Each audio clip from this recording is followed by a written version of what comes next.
4 Šalčininkų rajono gimnazijos dalyvauja Švietimo, mokslo ir sporto ministerijos 1000-mečio mokyklos projekte ir kurs kokybiškas ugdymo ir ugdymosi sąlygas mokinių pasiekimų atotrūkiams mažinti.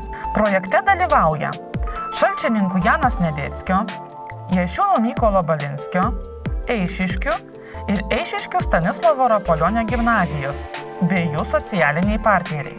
Vasario 29 dieną įvykusioje konferencijoje šių gimnazijų atstovai kalbėjo numatę pedagogų kvalifikacijos tobulinimą, būtina siekiant sustiprinti kompetencijas ir lyderystę, mokinių ir mokytojų mentorystės diegimą ir partnerystės stiprinimą. Kiekviena savivaldybė rengia savo švietimo pažangos planą, tai yra unikalus planas, kuris nukreiptas į kiekvienos savivaldybės unikalų kontekstą, problematiką ir sprendžia tos savivaldybės švietimo iššūkius.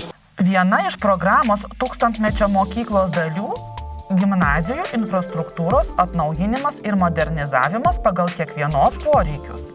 Pavyzdžiui, realizuojant įtraukųjį ugdymą, šių 4 švietimo įstaigų patalpos bus pritaikytos judėjimo negalią turintiems mokiniams ir mokytojams.